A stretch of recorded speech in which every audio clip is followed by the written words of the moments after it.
Chapter 035 Mistakes have been made. The beginning of the restart is always the most annoying part of the time loop, Zorian mused quietly, standing on one of the arrival platforms in Surin's train station.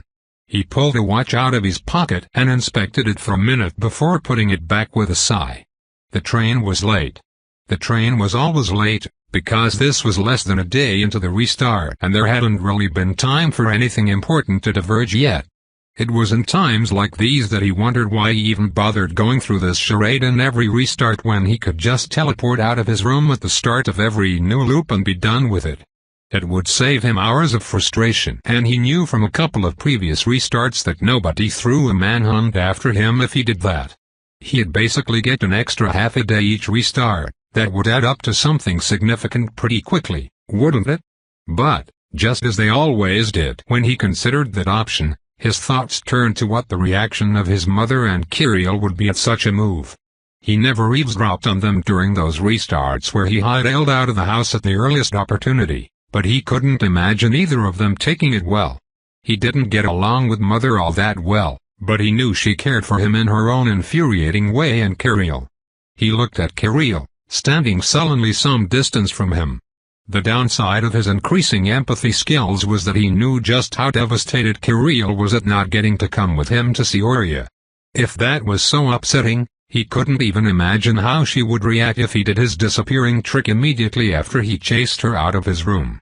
There was no way he could do that to her, no matter how much sense it made. He was feeling guilty enough about her as it was. He walked up to her and ruffled her hair, which caused her to snap out of her funk temporarily in order to slap his hand away and give him a fierce glare. Or at least what she thought was a fierce glare, anyway. "Don't be so gloomy, Kiri," he said. She said nothing, but the spike of anger and resentment he detected in his empathy was answer enough. "Damn it. Look," he told her.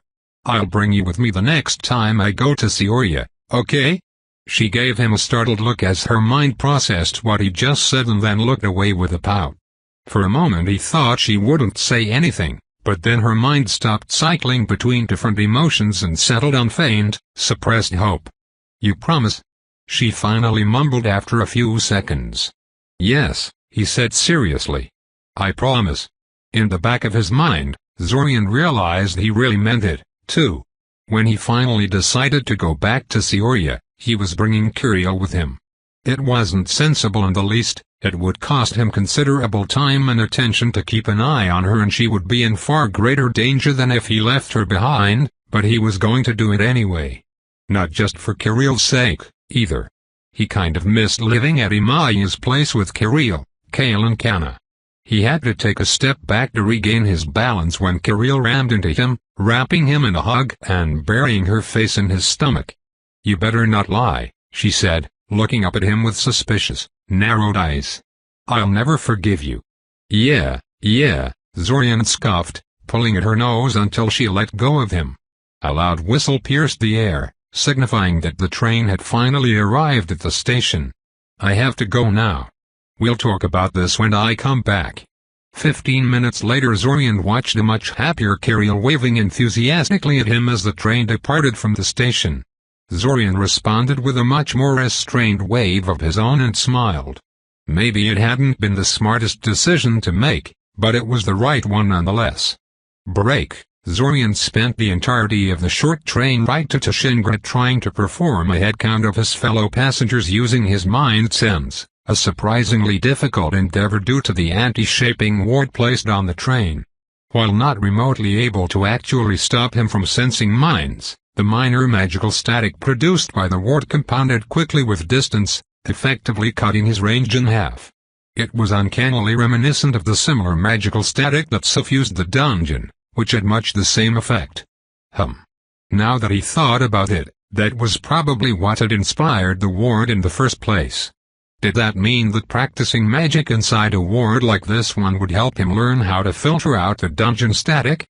Something to think about, in any case. Making a series of progressively stronger disruption wards to practice on sounded like a lot better idea than his original plan, which mostly consisted of trying to brute force things by practicing teleportation in the dungeon until he got it right. Once he disembarked from the train, Zorian teleported to Nyazov Valley and immediately descended into the local dungeon, where he proceeded to pick up every single piece of crystallized mana he had discovered in the previous restart before his unfortunate encounter with the Aya Beast. When he tried to cash them in at the Delver village shop he used for the purpose, however, he ran into problems. Apparently, there was a huge difference between going into the dungeon a couple of times and returning with a handful of crystals each time what he did in the previous restart, and going in there once and returning with an entire bag of crystallized mana after a few hours.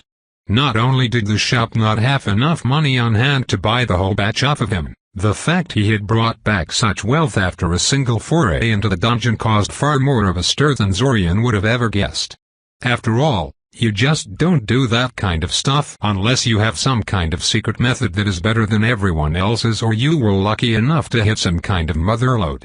Either possibility automatically made him a person of interest to every dungeon delver in Nyazov Valley, as well as quite a few other people as well. Any sort of plan he had for the restart immediately crashed and burned. There was just too much attention focused on him, which made it impossible to pursue tasks discreetly or talk to people as a relative unknown.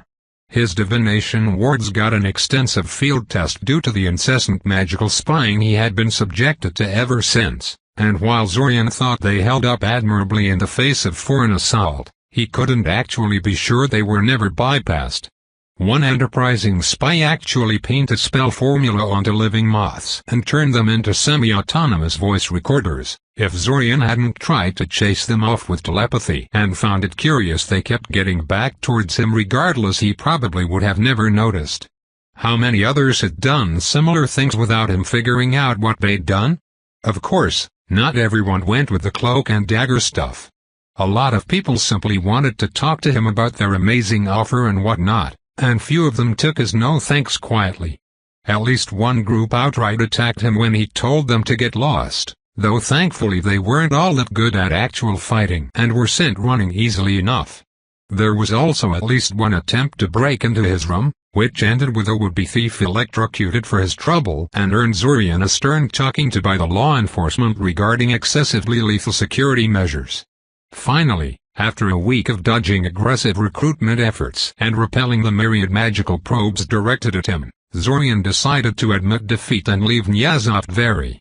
He failed to save Lukav and Alanik anyway, due to all the scrutiny he was under, so there was little reason to stay in the town and every reason to leave. He simply picked up all of his belongings, including a handful of bigger mana crystals he had never managed to sell, and teleported as far south as he could manage. Live and learn, he supposed. The next time he tried to pull off the trick, he should sell it outside of Nyazov Valley and probably not all at once in the same shop. It was probably smartest to go to Korsa and Eldamar, since they were big cities that probably saw far more traffic in mana crystals and had plenty of shops to sell to. Though Sioria would probably be even better in that regard. Once he was ready to go back there, it was not only big, but also the magical center of the whole continent. But no matter, the restart was still salvageable. There were plenty of things to do outside of Nyazov Valley. For instance, finding the Iranian webs to trade with. He knew they existed all over the continent, but other than the destroyed one under Sioria, he didn't really know the exact location of any of them. Even if he wasn't ready to actually deal with them properly yet, it wouldn't hurt to spend a restart or two just locating every single web he could find and see just how friendly and receptive to trade each of them was. If Spear of Resolve was to be believed, they were unlikely to attack him outright just for contacting them. Modern Arania were descendants of Arania who grew in power after trading with humans, after all, so most of them should be at least mildly receptive to the idea of doing it again. New goal set, Zorian teleported to Eldamar, the kingdom's capital, to visit the Cartographers Society library. As far as map collections went, theirs was without equal, and it was largely free for perusal as well, so long as you never destroyed anything. You only had to pay for maps you wanted the library to copy for you. Zorian had spent a few days there the last time he had visited the capital, just browsing the shelves for any map that caught his fancy, and swore he would visit again when he had the time. This seemed as good an excuse as any. "I dearly hope that's not one of our maps you were writing on, young sir," the voice behind Zorian's shoulder said. "As far as the library is concerned, that would undisputedly be destruction of our property." Zorian jumped in surprise at the voice, too absorbed in his research to notice the librarian sneaking up at him. He looked at the map in front of him, heavily annotated and fighting for desk space with several stacks of map cases, travel journals and atlases, and then shifted his attention to the old, bearded librarian behind him. "It's not," he told the man. "It's the cheapest map of Eldamar I could find in a store I found on the way." "Would you object if I ask you what you're working on? It is rare to see such a young man here, especially one who is so absorbed in his research." "I'm trying to find an Iranian colony," said Zorian, not seeing the need to lie. "And those are?" "Magical talking spiders." "Ah. Sounds like an intriguing project," said the old librarian. "I'll leave you to it. As friendly advice, I will note that it would have probably been cheaper to just have the library make a few copies of the maps you were interested in. The Cartographers Society is not a profit-seeking organization and we try to keep the prices down as much as possible." "I'll keep that in mind," said Zorian. "Say, since we're on the subject of copies, do you think I could learn how to copy documents like that from someone? Or is it some big secret of yours?" "It is no secret," the librarian said. "The official policy of the society is that maps should be as widely disseminated as possible, and we do not have a monopoly on that type of magic." "Oh, good," said Zorian. He knew a few ways to magically copy documents, but they relied on animating writing instruments to transcribe the contents. That didn't work all that well on non-textual content, and was slow even for written works. The spell used by the Cartographers Society made perfect duplicates of any given map, down to every detail and shade, with only a single spell. "So does that mean you're open to teaching me how to cast the spell?" "I'm afraid that isn't one of the services offered by this library. However, if you visit the main offices of the Cartographers Society, you can sign up for some basic classes in map-related magic, map making, map handling, and map-related research like you're doing right now," the librarian said. "The prices are very affordable and it would probably help you in your quest to find these Aranya as well." Zorian hummed speculatively. "I guess I'll check it out," he said. He certainly had no shortage of money, thanks to his ill-considered stunt at the start of the restart, and he was going to have to spend a few days in Eldamar one way or the other. The librarian soon left Zorian to his own devices again, and he considered the map in front of him. He didn't have anything concrete yet, but he had several likely places to look for an Iranian web. Korsa, Jatnik, Gozd and Padina were all large cities that had dungeon access and would be easy to reach from Sioria, the source of the Iranian expansion wave. One of them was bound to have the Aranya living close by, and they might be willing to give him the location of nearby webs if he asked nicely or bribed them sufficiently.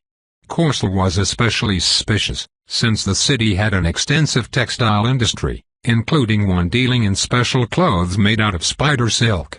They got most of their raw material from Sioria, unsurprising, as it produced the lion's share of the stuff, but at least some of it was gathered locally. From a mostly harmless breed of giant spiders native to the region. Yeah. Totally not an Iranian colony. Zorian made a small note in his notebook to track down every settlement that produced spider silk in any significant amount and decided to end the search for the day. Break. Zorian spent 5 days in Eldamar, though in all honesty he got everything he could about possible Iranian sites on day 3. The other 2 days were mostly so he could relax a bit and mentally prepare himself for what was to come. The idea of an impending meeting with another group of Aranya left him in a depressed mood, since it reminded him of what happened to the previous group of Aranya that had gotten involved with him, and it wasn't exactly the best mindset with which to go and meet a bunch of telepaths. He did his best to distract himself by sightseeing around the capital and browsing various magical stores he encountered. He only browsed, though, never actually bought anything. Eldamar was a terribly expensive place to live in, he'd found. Everything, From room and board to already expensive magical reagents had higher prices in the capital than anywhere else Zorian had stayed at. Higher quality demands higher payments, the merchants assured him. What a load of crap. He suspected the average citizen in Eldamar was simply richer than those in the rest of the country and could thus pay more. The large number of theaters, art houses and music halls present in the city certainly indicated that the inhabitants had plenty of money to burn. That aside, the city was nice. Orderly. The royal quarter was walled in and off limits to uninvited commoners like him, but that didn't mean that the government left the rest of the city outside their little bubble to rot. There were no obvious slums that Zorian could find, all of the buildings were well cared for and the streets free of trash and decay. Police patrolled everywhere, and were even joined by a group of well-armed soldiers at one point. Asking around, he found that security was always tight. Eldamar had been a favorite target for saboteurs during the Splinter Wars, at least one of which managed to set the entire city ablaze. The fire consumed many important buildings, including both of Eldamar's magical academies and its central library. By the time the city had recovered and rebuilt, most of the mages and their attendant facilities had already moved to Cioria, cementing its rise as a magical nexus of the continent. Eldamar's citizens still seemed bitter about that, harboring a fair amount of resentment over the fact. In any case, security was upgraded immensely in the aftermath of the fire, and never really went away. Even their underworld was thoroughly purged and resculpted into something more manageable. Dungeon delving was forbidden within city limits. Instead, the royal family sent the army into the depths several times a year to get rid of anything remotely dangerous they could find. Basically, he could cross Eldamar from the list of possible candidates to have an Iranian colony. If it ever existed, it was almost certainly wiped out or chased away at this point. It also helped explain why the invaders targeted Cioria instead of Eldamar, even though Eldamar contained the royal palace, treasury and most of the government buildings, much juicier targets if one intended to collapse a country and destabilize the continent. The city was too well guarded for such a large-scale attack to take them by surprise. He ended up taking the classes offered by the Cartographers Society. More accurately, he paid extra to have an instructor assigned to him for individual lessons, so he could save some time. Zorian was pleasantly surprised by the mage they sent him in response. The young man assigned to him was polite and straightforward in his teaching methods. A welcome reprieve from Zorian's usual luck with teachers. He only attended 3 sessions with the man, but that was enough to give him a plethora of mapping spells, not all of which dealt with classical paper maps. Zorian's personal favorite in that bunch was a spell that created a miniature illusionary replica of the caster's surroundings above their palm, that had been fun to play with. It was tempting to just spend the rest of the restart goofing around with maps and visiting various curiosities in the capital, but he didn't. He had a task to do, and an invisible time limit counting in the background. At the end of the 5th day, he gathered up his things and set off for Corsa to find the Arania. Break. Corsa was a big city, the 3rd biggest city in the kingdom, to be precise, right after Cioria and Eldamar. Even though Zorian was certain the Arania were in there somewhere, he knew it would take him ages to find them if he searched for them by exploring the local dungeon. So he didn't even try. Instead he approached the textile manufacturer that produced spider silk products and flat out asked him to introduce him to the Arania. The man refused, claiming he had no idea what Zorian was talking about before throwing him out of his store with a warning to never come back again. Harsh. Still, Zorian never actually expected his request to be granted. He just wanted the man to inform his Arania trading partners that there was this strange kid going around town asking people about them. If the local Arania were anything like those in Cioria, that would get their attention in a flash. He wouldn't have to look for them because they would be looking for him. It took less than 2 days for the Arania to track him down. It was late in the evening of his 2nd day in Corsa when Zorian felt an Iranian signature enter his radius. Considering he was currently sitting on a small hill on the outskirts of Corsa, surrounded with a lot of grass and fields and nothing of any importance whatsoever, he felt confident that it was here for him. "Greetings," Zorian sent telepathically. "I am Zorian Kaczynski. I have come to trade. Iranian minds were still too strange for him to recognize their emotions easily, but he felt sure the Arania was thoroughly shocked when he spoke to her. You are open? The Arania asked after a few seconds. Yes, Zorian confirmed. He decided not to mention the Seorian Arania and his connection to them for now. For all he knew, they might have been mortal enemies or something. May I know who I am talking to? I am Seeker of the 8 Universal Paths, of the Sword Diverse Web, the Arania sent. You can simply call me Seeker. Seeker then. I would like to start by apologizing for the way I attracted your attention, but I didn't know how else to contact you. I hope I haven't caused too much of a stir, Zorian said. I hope we can work with each other despite this somewhat rough start. I'm afraid I am not qualified to negotiate on behalf of my web, so I cannot make any firm promises. My task was only to find you and report my findings to the web, Seeker responded. Translation: she was supposed to trawl through Zorian's memories to see what his deal was, but him being psychic kind of made it impractical. That said, I'm sure a small incident like this one can be easily smoothed over if you refrain from scaring us like this in the future. Just so I know what to report to the matriarch, what kind of trade are you proposing? I want to trade for knowledge and training, said Zorian. Specifically, I want your help in learning how to wield my psychic abilities. You already seem fairly proficient in them, though, Seeker pointed out. She sent a weak psychic probe to worm its way through Zorian's defenses but promptly retracted it when Zorian harshly slapped it down. Not many humans can use telepathy so smoothly, and even fewer would have noticed that probe. You flatter me, but we both know I am but a rank beginner when it comes to mind arts, Zorian said. I wish to move beyond bare basics in the field. At the very least I want to get a better grasp on telepathic combat and develop memory manipulation abilities. Seeker produced a burst of uncertainty and surprise over the link that Zorian didn't quite know how to interpret. Some kind of Iranian curse, maybe. You are certainly ambitious, young human, Seeker said.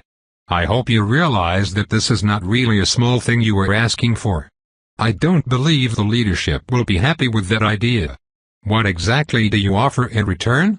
I have a number of magical items that I believe would be very useful to Arania, including one that allows telepathic communication over vast distances. Since I am the inventor and maker of such devices, I am open to requests in regard to their modification to suit your needs better. Since I am also a capable mage in general, I can help you out in any task that would benefit from human-style magic. And finally, I have access to important news that I would rather not discuss at this time, and which I suspect would greatly interest you. There was a short pause as the Arania absorbed this, after which it responded with a note of tentative acceptance. I see, said Seeker. As I said, I am not in a position to agree to any deals, but I shall present your case to the matriarch and we'll see the result. Is there anything else you wish for me to note? Not really, no. I would like to know how I can contact you properly in the future, if you don't mind. Seeker was silent for a few moments before sending him a mental map of Corsa's lower sewers with 3 distinct locations marked with a tiny blue sun. You can contact us by going to any one of these 3 places, but please don't be impatient. It will probably take a couple of days before we are prepared to talk to you again, and impatience isn't going to endear you to us. Fair enough, Zorian said. He had no intention of staying inside Corsa for days while they deliberated on whether to give him the time of the day or not, but fortunately he didn't have to. He could kill 2 birds with 1 stone by giving them means of contacting him wherever he may be, while also providing a tangible example of what he was offering to them. He removed a large wooden disc out of his jacket and placed it on the ground before him.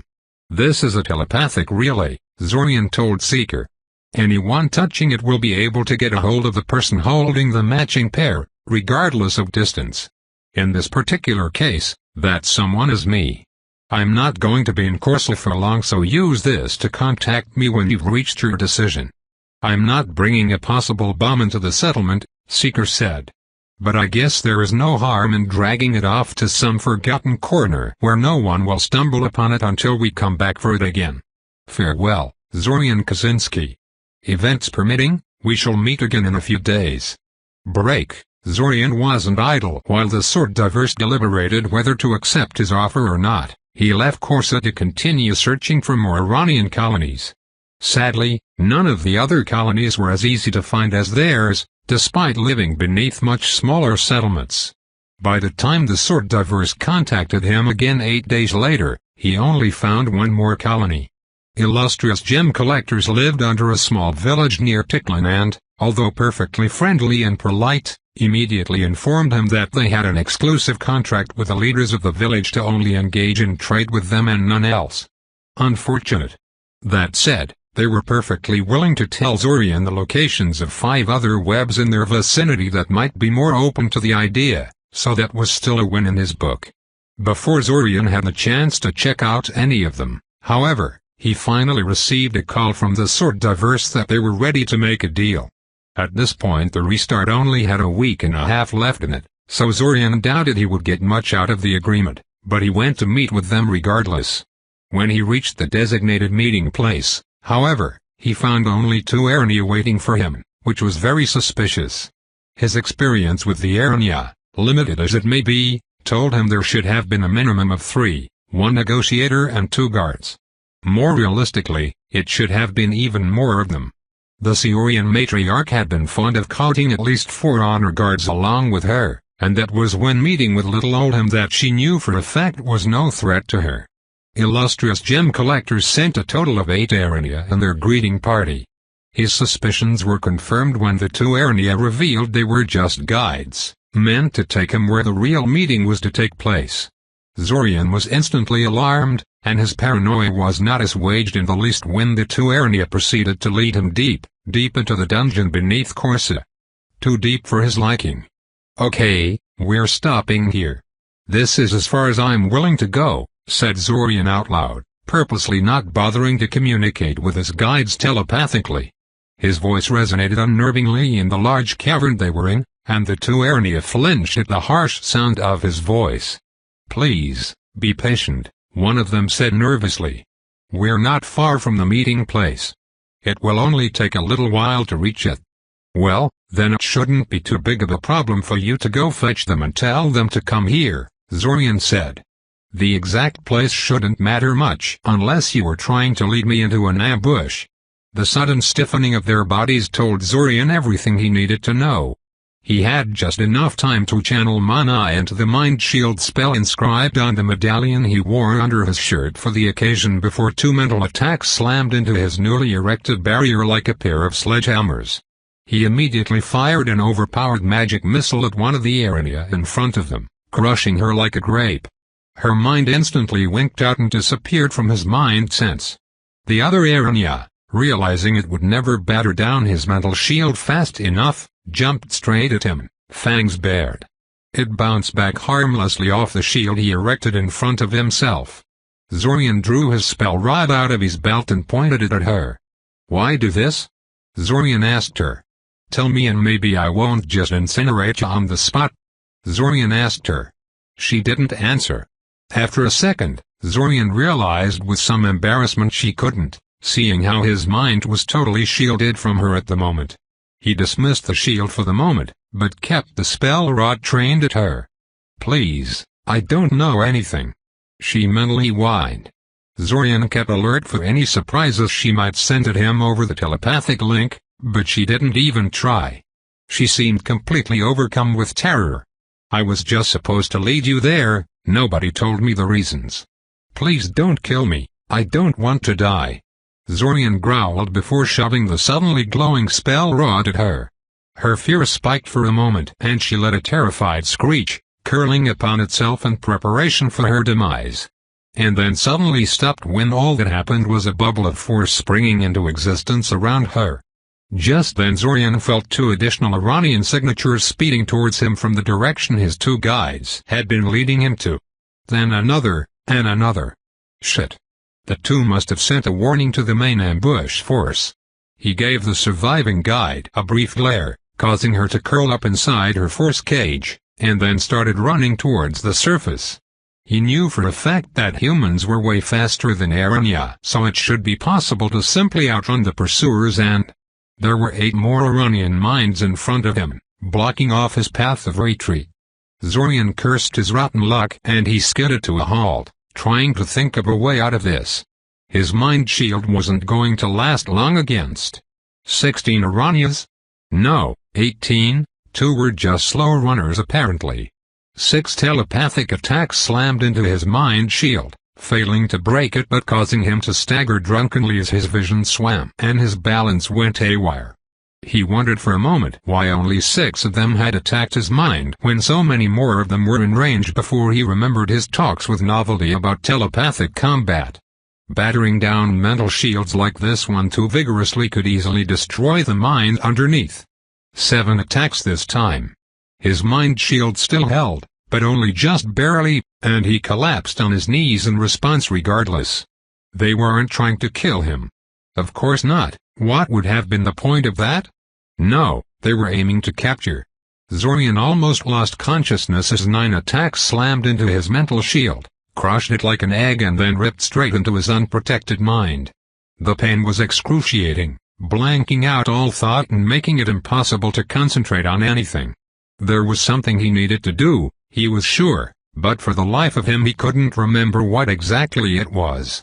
He felt his muscles lock up as an alien mind seized his motor control away from him and started rooting in his head for facts and memories. He had to do something. Had to. Suddenly an image flashed before him, of 2 necklaces hanging from his neck, one of them inscribed with the defensive spell that ultimately failed him and the other that contained. His mind suddenly snapped back into place, his course of action clear. Activate the suicide rings, that's what he had to do. He felt the alien mind panic as it realized what he was going to do, and felt 3 more attacks rip through his thoughts. They were far weaker than the ones that broke through his shield, but his mind was unprotected now and they felt like hot knives driven into his brain. He held on to the thought, though, the idea that he had to activate those rings no matter what. He forgot what the rings really did when the mental knives hit, forgot why they mattered or where he was and what he was doing, but he still knew what he had to do. Had to. A weak, gentle pulse of mana poured into the rings around his neck and the world suddenly became awash in light and heat. Then there was only darkness. Break. Like many times before, Zorian woke up in his room back in Suren. However, there was no Kirill jumping on him to wake him up this time, and it was late in the evening instead of early in the morning. Also, he had a blinding headache. Can't forget about that part. Suddenly the door cracked open and a familiar head peeked inside tentatively, as if afraid what it would find inside. Zorian squinted, his vision blurry without his glasses, and gave Kirill a searching look. Her eyes immediately widened in surprise for some reason. He reached out to her mind in order to understand what was going on and... "Oh," he croaked painfully. "Okay, apparently he wasn't supposed to do that. Mother. He's awake. He woke up. He woke up." Kirill shouted, thundering down the stairs. Zorian winced at the sound and tried to remember what happened.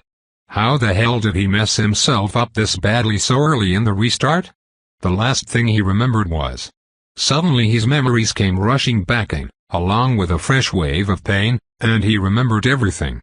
Well, not literally everything. His memories of everything after he confronted the guides were fuzzy and jumbled out of order, but enough of it to understand what happened to him. Those treacherous, motherfucking slimes. Zorian?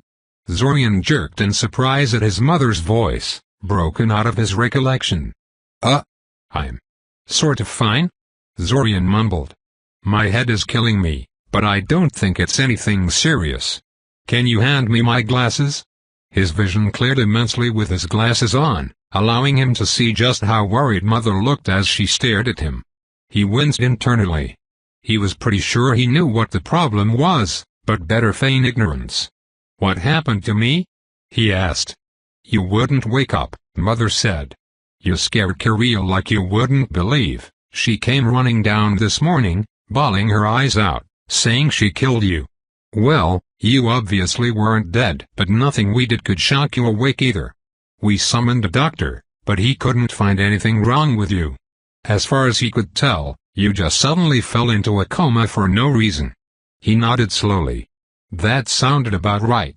The sword diverse really did a number on H. Wait, what was that first part? Killed me? He asked incredulously. I didn't say that.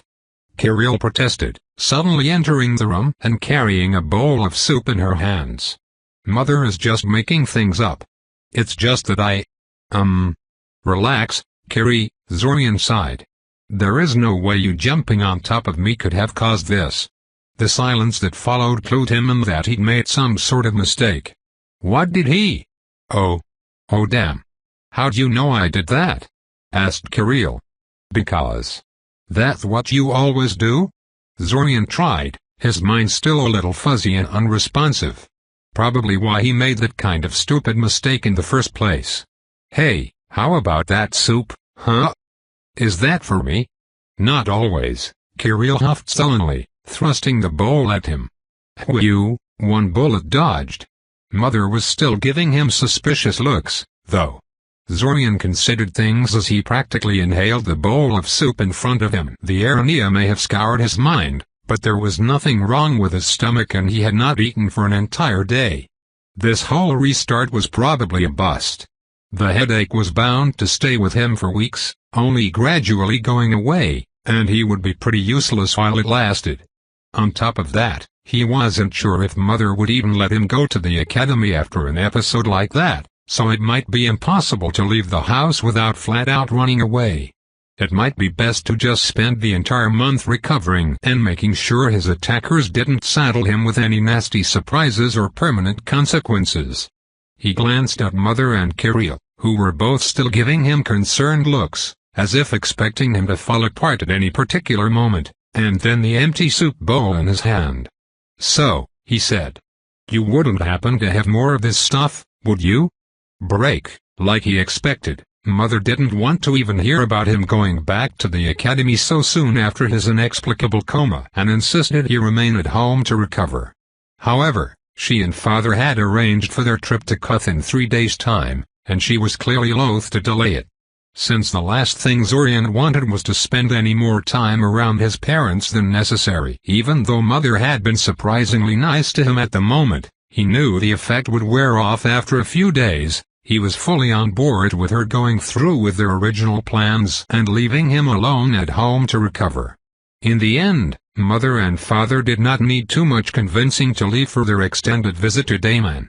Zorian just had to promise to stay home for at least a month before heading back to the academy, with neighbors occasionally checking up on him to make sure he was keeping to his end of the bargain. Oh, and take Kirill off their hands, but he no longer considered that such a chore as he once did.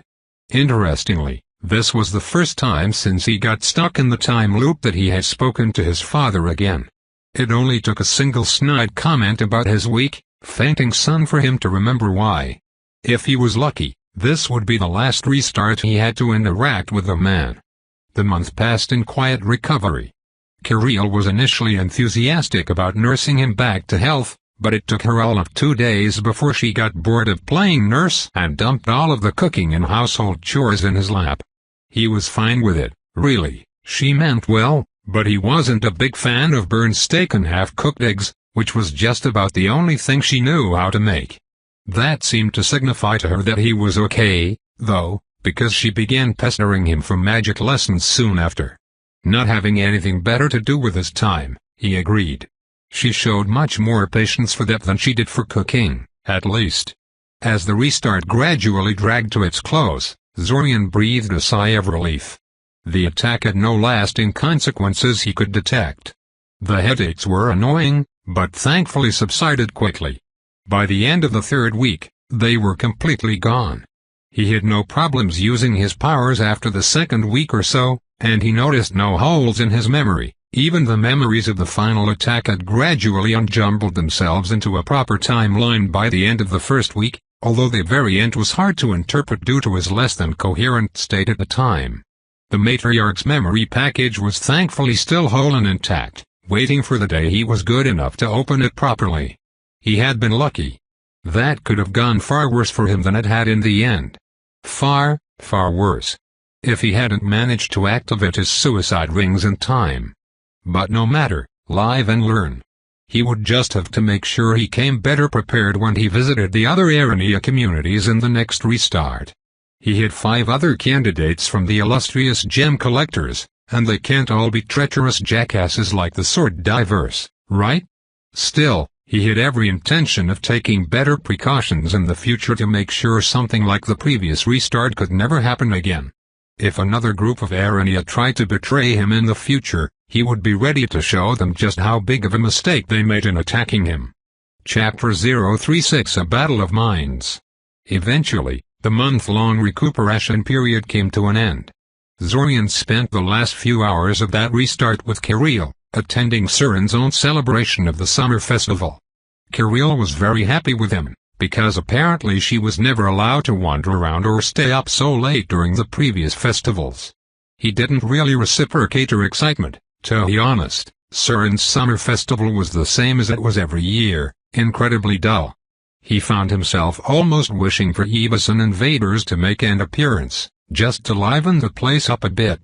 Okay, no, he didn't. The whole thing was still very boring, that's what he meant. Regardless, with the beginning of the new restart initiated by the familiar feeling of Kirill jumping on top of him to wake him up, he was ready to once again tackle the problem of contacting the Arania and getting them to teach him mind magic. It didn't work all too well last time, but he had a whole month to consider what went wrong and how to fix it, and he was willing to give it another go. Though not immediately, of course. Teleporting to the nearest Iranian web right from the start would be stupid. He had no intention of getting anywhere near one until he had already tested some tactics and equipped himself accordingly. Consequently, he started the restarts in the same way he had started most of the previous ones, by going to Nyazov Vary. He did 2 things before anything else after entering the town. First, he descended into the local dungeon to pick up all the mana crystals he knew the location of. Though he didn't sell a single one in the Delver village, or even the town above, so hopefully there would be no uproar and spying attempts on him this time around. Secondly, he saved both Alanik and Luque from the assassins, even though he had no intention of pursuing lessons from Alanik in this restart. One of his reasons was purely emotional. Both men had helped him a lot, and it felt wrong to let them die when he was already there, capable of preventing their deaths, even if it was meaningless in the long term. But the other reason was that saving them gave him some relatively non-threatening combat practice. He knew he could defeat the undead boars trying to ambush Luque and the attack party assaulting Ilanik's temple without dying, but they were still life and death battles that he had to take seriously. One of these days, when he finally got some mind magic expertise from the Arania, he was going to capture the 2 mages involved in the assault on Ilanik's temple and trawl through their memories to see if they knew anything important. Maybe some of the gunmen too. But he was getting ahead of himself. No counting his chickens before they hatch, better worry about actually learning said mind magic before thinking about what he would do once he hit it. The first and most obvious problem he had to tackle was what to do if things went wrong again. No matter what precautions he decided to take, there was always a possibility he would bite off more than he could chew or end up caught off guard. Technically, he hid his suicide rings for that. But there was one thing that struck him about his altercation with the sword divers, how slow he had been about activating them. He should have blown himself up the moment it became obvious that the situation had become hopeless, instead of waiting for the last possible moment like he had. He could think up a lot of excuses for himself, but at the end it all came down to one simple fact: he didn't want to die. He had a powerful survival instinct, and it was not easy for him to consciously kill himself. Even if he knew, on an intellectual level, that it wouldn't be permanent. Thus, he had waited until he was absolutely sure he wasn't getting out of that situation alive and intact, and it had almost cost him everything. All things considered, Zorian didn't want to become jaded, accustomed to dying in suicide. That seemed a bad attitude to have, especially once he left the time loop. That left 2 main ways he could see to deal with the problem. One was to set up a bunch of contingencies into his suicide rings, allowing them to activate automatically in certain cases. Another was to have more options to choose from when faced with disaster, something other than fight to the death or kill yourself. A retreat option, Contingencies sounded like a good idea, and Zorian even had some experience making them thanks to his studying of wording, a discipline that made heavy use of contingencies to determine when it should activate particular defenses.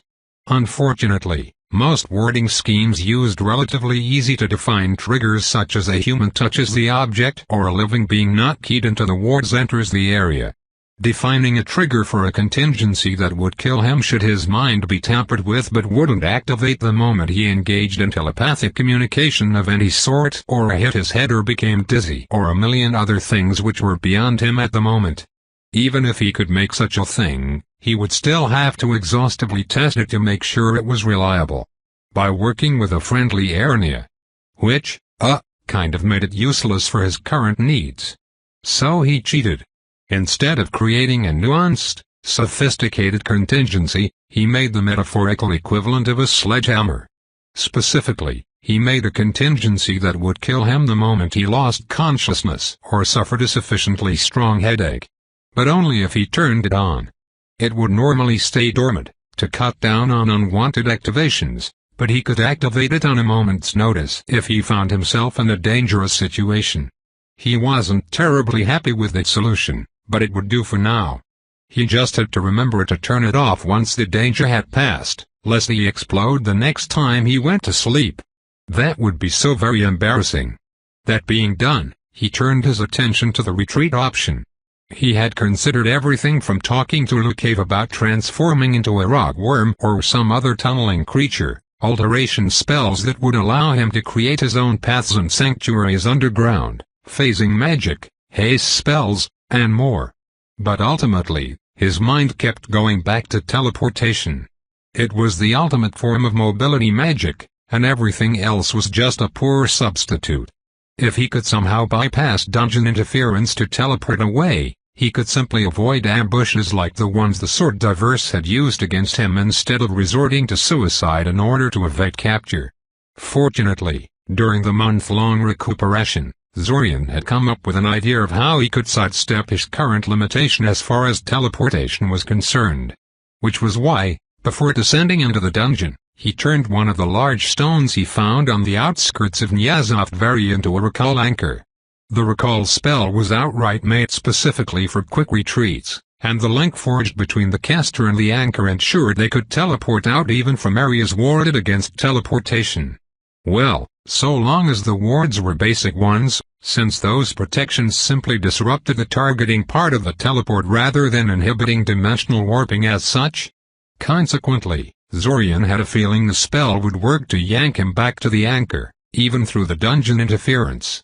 He was right. Sort of. He had found that past a certain depth, the strain on the link became too much and it snapped. Before that happened, however, the spell worked flawlessly, allowing Zorian to quickly teleport away to the surface. The depth past which it ceased to work was too shallow for his liking, but he was confident he could strengthen the link. Over the next couple of days, he worked to combine several marking spells and his knowledge of spell formula in order to create a stronger anchor for the recall spell, one that would allow it to power through any amount of rock and dungeon interference. He was largely successful in this, though the anchor objected to be pretty large to contain the final spell formula he designed. No matter, there was no need to make the anchor particularly portable for what he had in mind. Satisfied that both of his projects bore fruit, Zorian spent the rest of the week creating various portable traps and magic items, including a more combat-worthy version of his wooden golem. Golems, having no minds, were almost entirely immune to Iranian mind magic, and Zorian intended to bring one with him under the explanation that it was his helper and luggage carrier. Partially true, since the golem he'd made wasn't exactly the mobile wardstone and murder statue that professional war golems were. But in the end it was still a painfully obvious bodyguard construct and Zorian fully expected the Ernia to recognize it as such. Having such a guardian trailing behind him was bound to make even the most opportunistic Ernia think twice about going after him. Or at least he hoped so. He also hoped they wouldn't feel too threatened by the construct, since they might simply refuse to talk to him at all if it made them too nervous around him. Well, no matter. He would risk it. Gathering all of his equipment, He teleported himself and his golem to the one Iranian colony that had been friendly to him the last time around. It was time to pay the illustrious gem collectors a visit. Break. The last time Zorian had visited the Iranian web that called itself Illustrious Gem Collectors, he found a colony that specialized in harvesting various precious stones that were abundant in their local underworld and traded them to the nearby human village in exchange for various human-produced goods. They were miners, essentially. They informed him straight away that they had agreed not to trade with any humans except the ones at the village, but gave him the locations of 5 other webs that might be more willing to help him. Since his main goal had been to locate as many Iranian webs as possible and sound them out, Zorian had accepted this explanation at face value and moved on. However, after thinking about it for a while, he realized he had been kind of stupid. Just because they couldn't trade with him didn't mean they couldn't receive gifts. He should have given them one. Aside from the fact they may have been even more helpful if he had done so, there was also a chance they immediately alerted the webs they sent him to about his coming.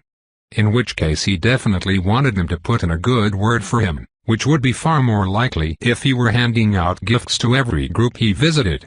Hell, he even had a perfect gift for them. Although he cashed in on a lot of the crystallized mana he found in Yazovtveri's local underworld, he left a fair amount for his own tinkering and for situations like this. He was pretty sure the illustrious gem collectors would have no problems accepting a gift of crystallized mana, since they traded similar items to the village all the time, and it would not be in the least bit suspicious of them to have a couple of mana crystals in their possession. Zorian entered the tunnels that held the gem collectors' colony and contacted the nearest sentry in a manner shown to him by the web's matriarch during his last visit. If the web found it in any way unusual that a human knew how to properly greet them and asked for audience, they never mentioned it. Instead he was soon presented with the web's matriarch, she who eats fire and sees gold, and her escort of 10 other Arania. 2 more guards than the last time. Apparently having his golem trail after him did have an effect. Still, while the matriarch was noticeably more nervous around him this time, she did not act outraged at his addition and she gave him essentially the same speech she had the last time around. They were honored by the visit, but they had prior commitments and agreements and couldn't deal with him, so here's a bunch of other webs he could pester for help instead. Only this time they gave him 8 names instead of 5. Aside from the Rose Labyrinth Dwellers, Yellow Cavern Guardians, Filigree Sages, River Navigators and Luminous Advocates that he'd already known about, she also gave him the location of the Talisman Bearers, Ghost Serpent Acolytes and Silent Doorway Adepts. Strange. Why the extra information this time around? Is there something special about those last 3 webs? He asked. Ah, so you have heard of them then? The matriarch said, making her own conclusions about his question. Yes, they are a bit shady in their dealings with others, human and Arania alike. I wouldn't normally send a young mage like you to webs like theirs, but you seem like someone who can take care of himself. She gave his golem a significant look. He's just my luggage carrier, Zorian said. Of course he is, the matriarch said, a touch of amusement embedded in her telepathic message. I'm sure those glyphs on its surface are purely aesthetic too. Leaving that aside, is there anything else we could do for you? You have done more than I could have possibly hoped for, honored matriarch, Zorian answered honestly. He beckoned the golem to come closer and pulled out a box from the backpack it was carrying, pointedly ignoring the wave of tension that rippled throughout the assembled Arania at the action. He then opened the box, revealing several pieces of crystallized mana and placed it in front of the matriarch. Please, he said. Take this as a small token of my appreciation for your help. The matriarch stared at the box without a word for several seconds before becoming agitated. No, wait, she was just trying to mimic shaking her head with her entire body. I cannot accept this, she protested. Zorian frowned. Surely the village leadership isn't so insistent about your trade agreement as to keep you from accepting gifts. It is not that. Your gift, it is simply too generous, the matriarch said. It's too much. I respectfully disagree, said Zorian firmly. You were amicable and honest with me, and you told me where to go even if you could not help me yourself. You've most likely saved me months of searching by telling me where I can find more webs. I feel this is the least I can do for wasting your time with this meeting." The matriarch remained silent after that. After a while, Zorian figured she was not going to say anything and that this was effectively the end of their meeting. "In any case, I suppose it's time for me to leave," Zorian said. "Until we meet wait," the matriarch said, interrupting his farewell. "One of the webs I told you about. The luminous advocates." "Yes?" asked Zorian curiously. "They are a web dedicated to honing our psychic abilities as much as possible, even by Iranian standards. Among other things, that means they are intensely interested in studying rare cases, such as Arania with unique talents, or human psychics. They will want to work with you every bit as much as you want to work with them. Always keep that in mind, because they are liable to pretend otherwise when you deal with them." "I see," Zorian responded. "That is a very useful thing to know about. I thank you for your advice, wise matriarch." "Oh, there is no need to flatter me," she said. "I'm just helping a good, generous soul get forward in life. Besides, the luminous advocates are snotty and arrogant, always looking down on us as mere minors and thinking their mastery of the mind arts makes them so much better than everyone else. In my opinion, they deserve to be taken down a bit. But never mind that, I've just realized I've been a terrible host. If you would be willing to follow me deeper into the tunnels, I would love to give you a brief tour of our humble home. We can talk some more while we walk." Zorian agreed, but quietly turned on the suicide contingencies before following after her.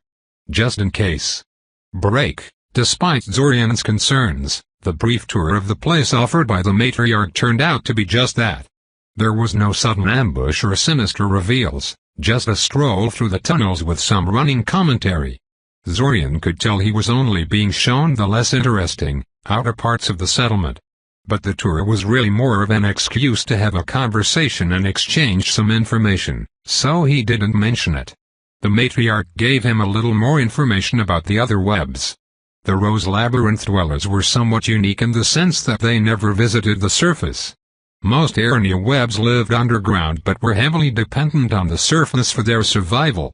Not so for the Rose Labyrinth dwellers, they were only active underground, and were rather mysterious even to other Arania. The matriarch didn't know how they would feel about teaching him, but she seemed sure they wouldn't attack. The Yellow Cavern Guardians had apparently found one of the rare underground fungal forests and made it their home. They were fiercely protective of their home, knowing just how tempting a target it was for just about anyone, but the matriarch felt they were worth the visit. The filigree sages specialized in webcraft, which was basically the Arania equivalent of spell formulas. Instead of carving glyphs onto items, they anchored their spells into web constructs for some reason. Zorian didn't understand why they would do that, since web constructs were bound to be far more fragile than glyphs carved into stone and metals, but it seemed to be a thing among the Arania. It was probably a convenience thing. Iranian limbs weren't exactly made for carving and chiseling things, so they probably had to use alteration magic any time they wanted to do such things. Easier to just spin some webs. The river navigators made their homes on the banks of an underground river, and had mastered the skill of making boats and using them to travel down its length and back. This allowed them to range a lot further than most Arania could manage, and thus gather more resources.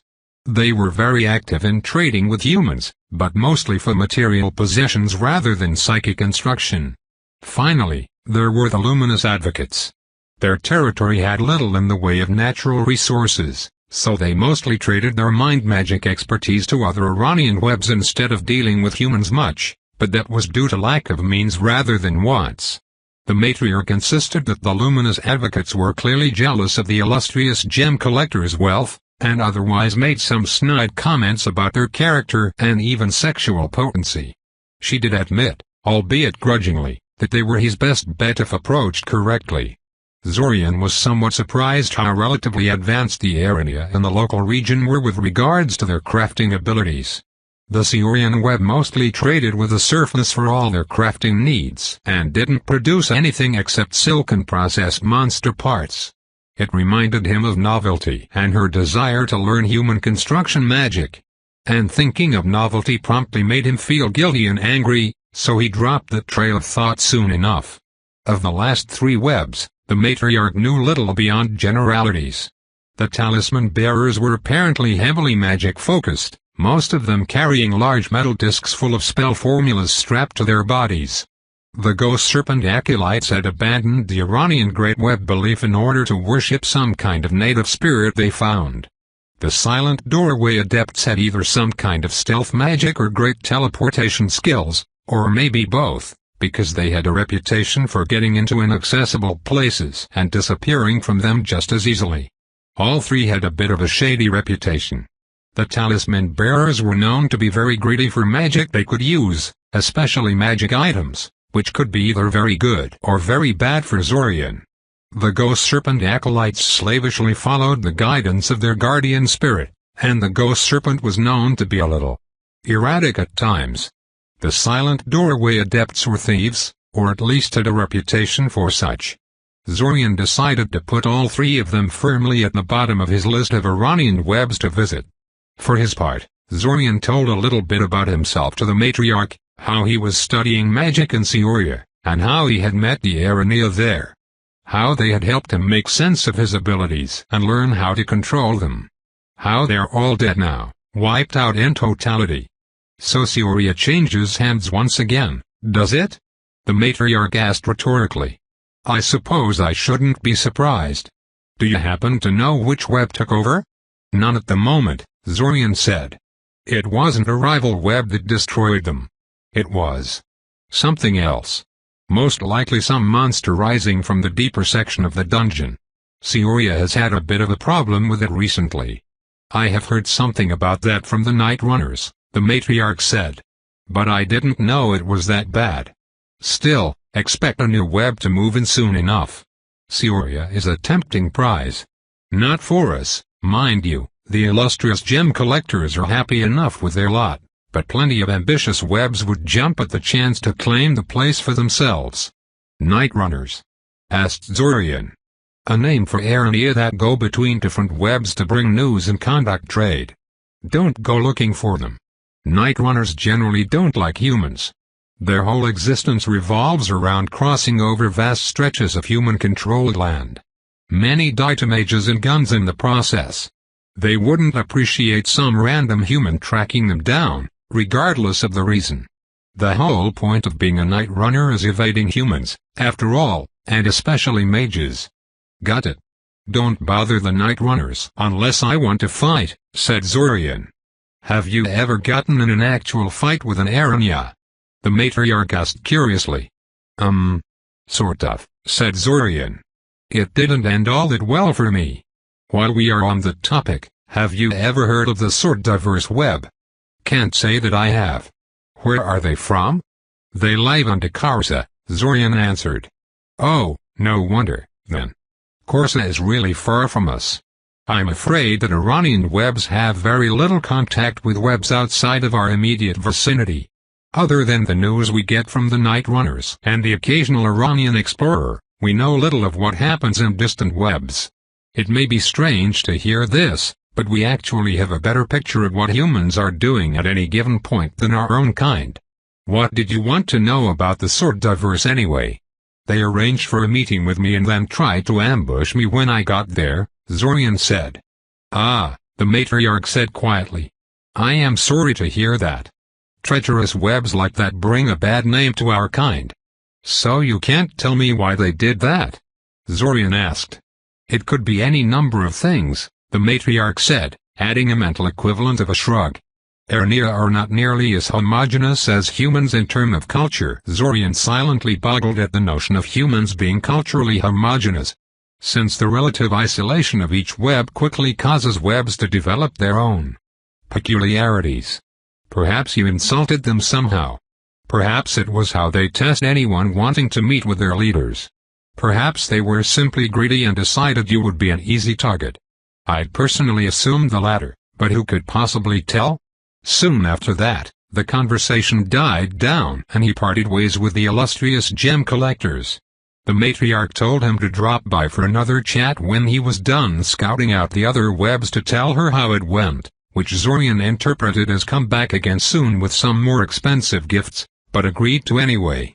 He meant it too. This visit had turned out to be far more productive than he had been hoping, and who knew what else he might learn from the matriarch if he could get her talking again. Stopping by before the restart ended shouldn't be too much of a hassle. The next day he set off towards the Rose Labyrinth dwellers to begin his task in earnest.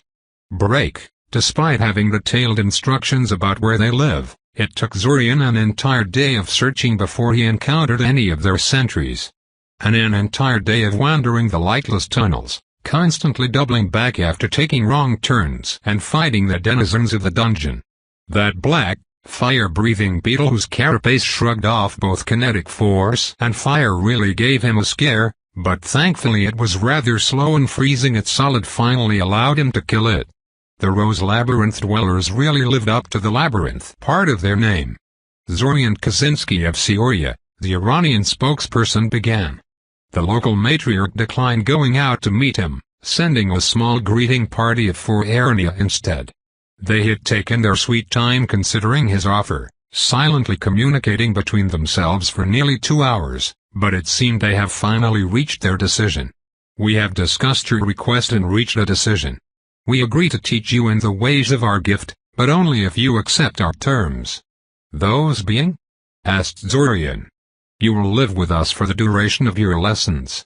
You will eat and sleep in our settlement, hunt with our hunters, patrol our territory with our scouts, and otherwise act as a member of our web. Zorian balked at the terms. How the hell did they expect him to agree to that? He knew for a fact that the Iranian idea of food was vastly different from the human one, for one thing.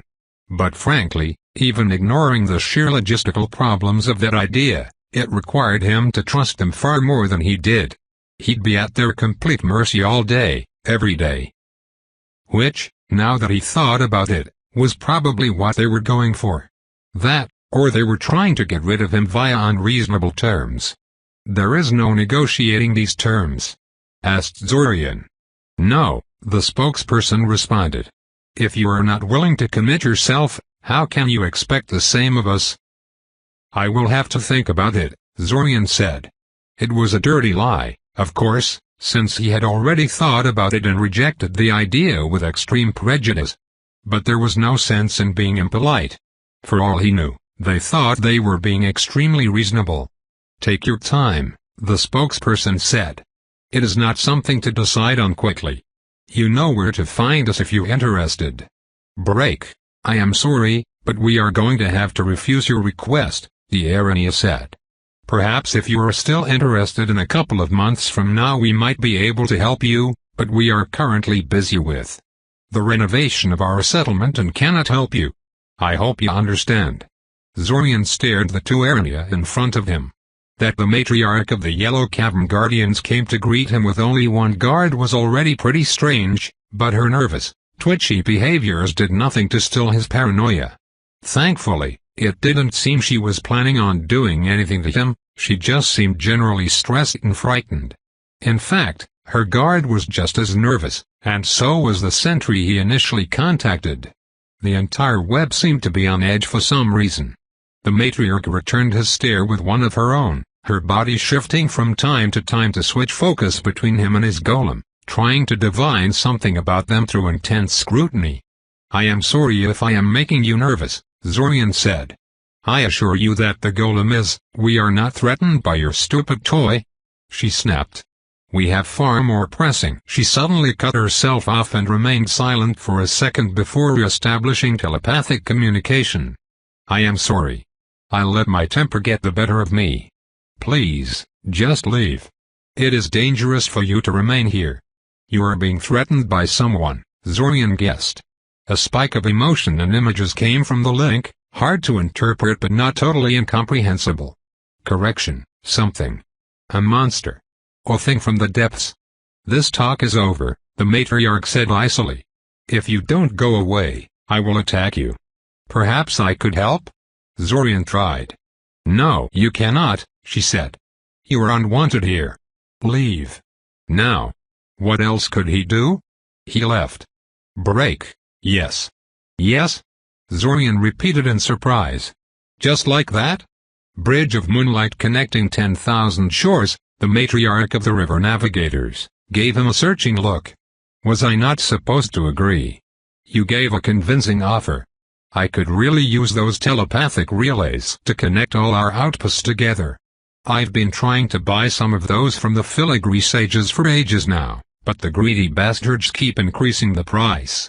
Honestly, considering how his previous visits had gone, he'd half expected the river navigators to consult the river currents about whether or not they should teach him and then inform him that the river said no. That was just about how his luck worked, apparently.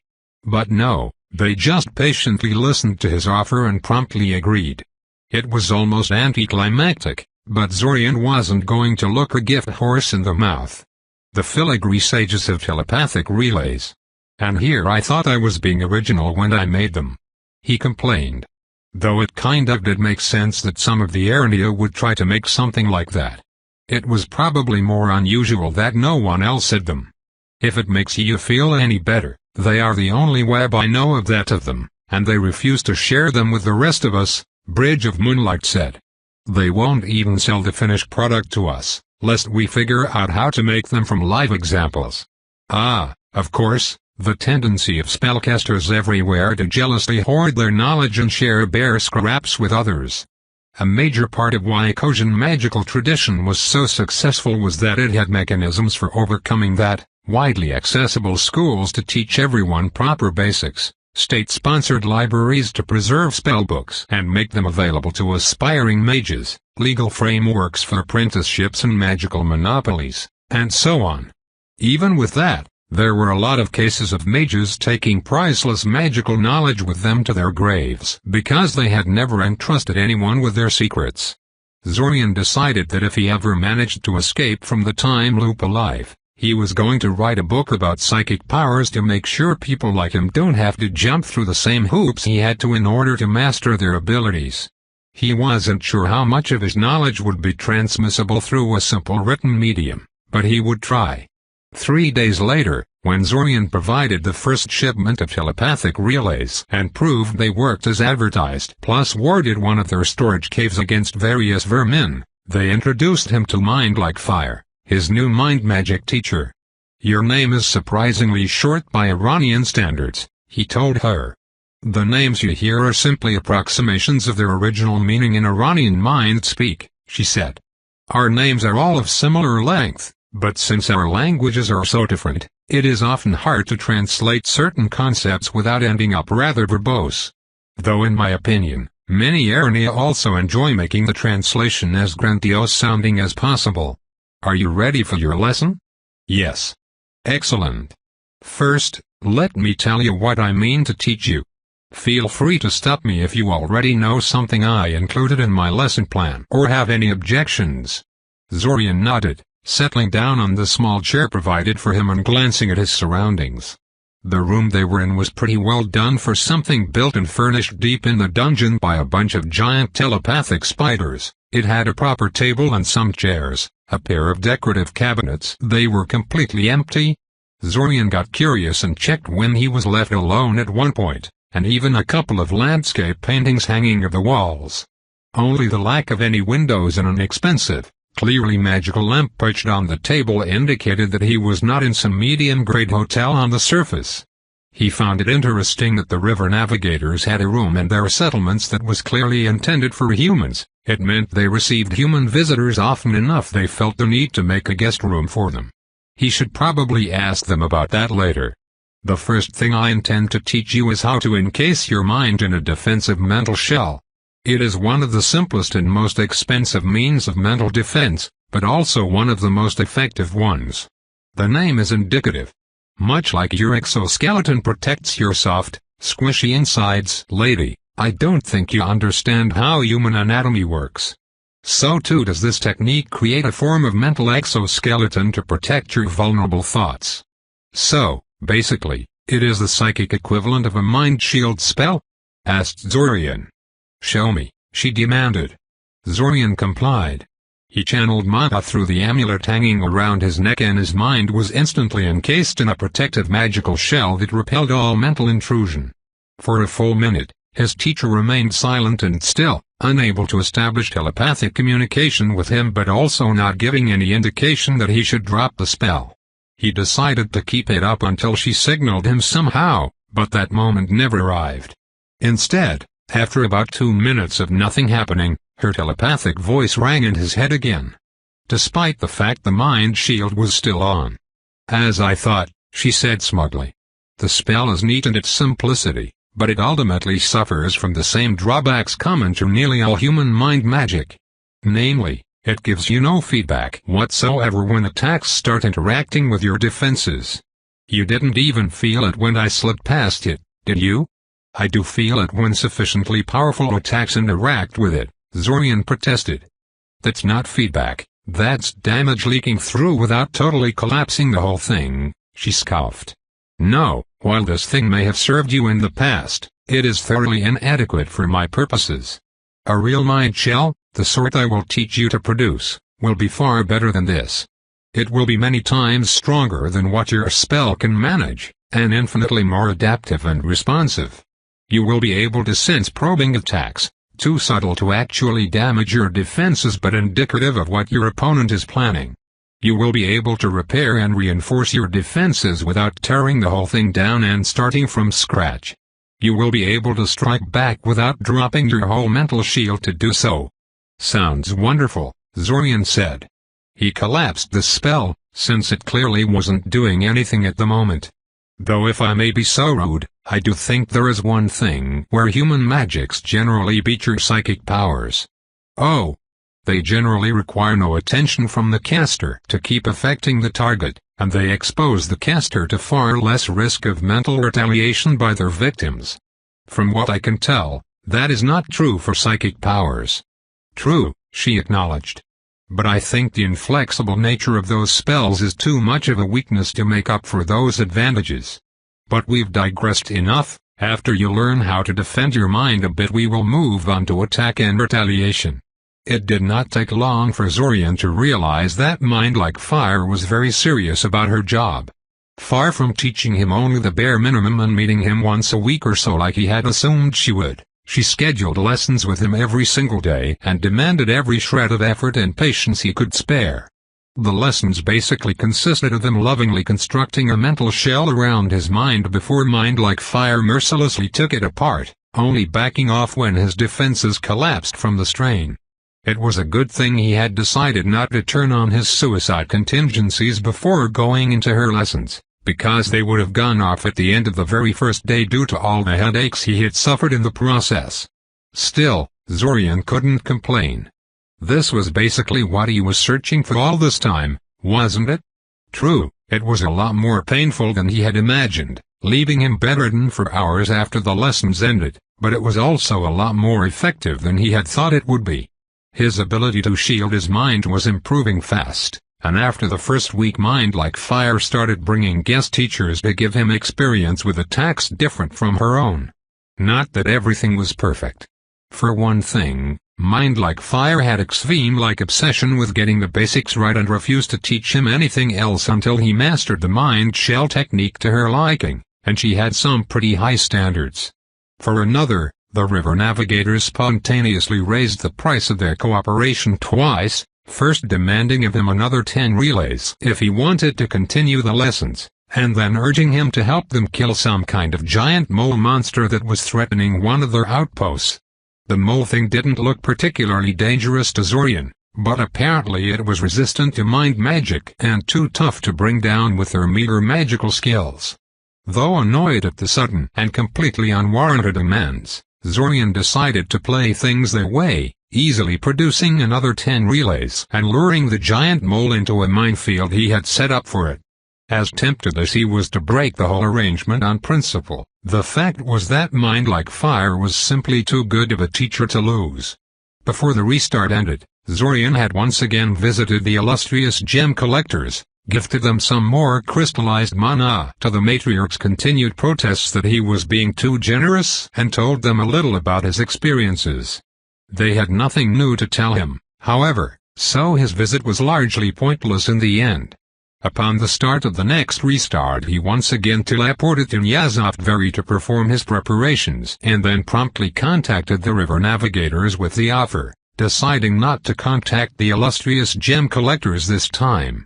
The river navigators were just as quick to accept his offer as they had been in the previous restart, and they once again assigned Mind Like Fire as his teacher. Not particularly surprising, as he soon found out. Now that he showed some pre-existing skill, she actually allowed him to have some breaks during the lessons where she would tell him a little about herself and her web. She was literally their mind magic teacher, and was thus the most logical person for the job. Although she usually taught Iranian children, rather than adults. Maybe Zorian was a little too prideful, but the fact that they had sent their elementary school teacher to conduct his lessons kind of burned.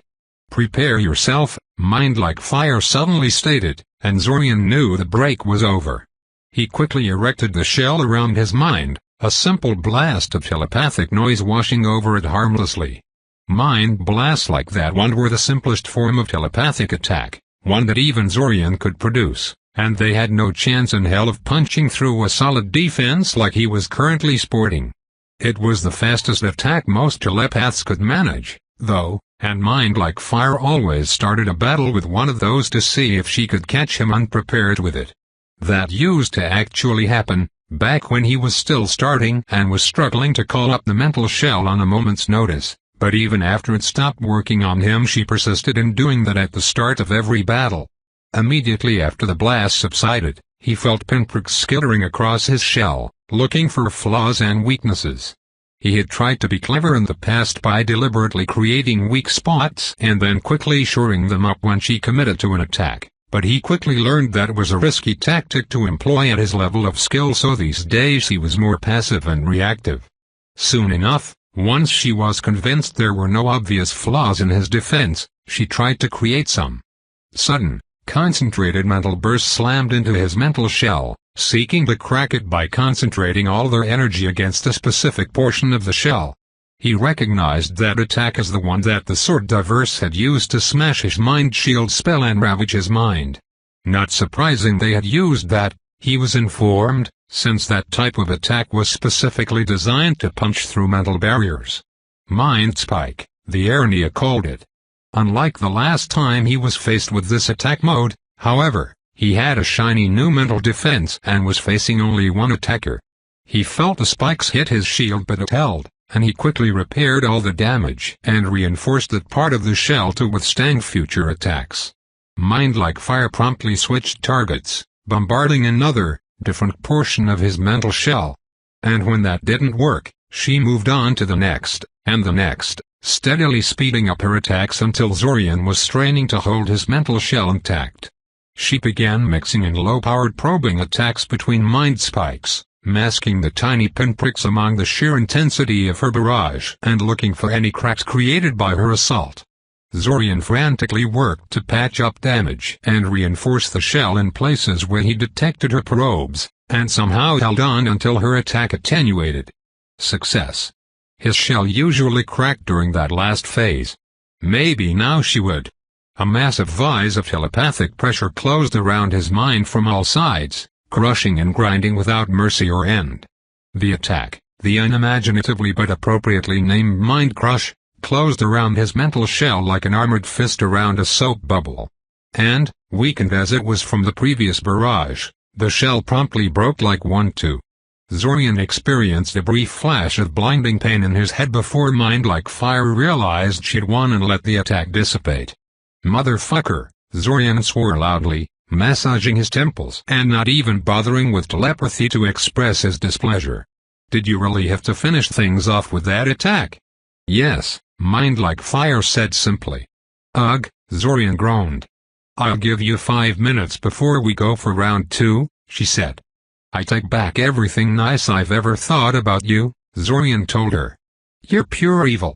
My other students agree with you. There's a reason why I was named Mind Like Fire, you see," she said.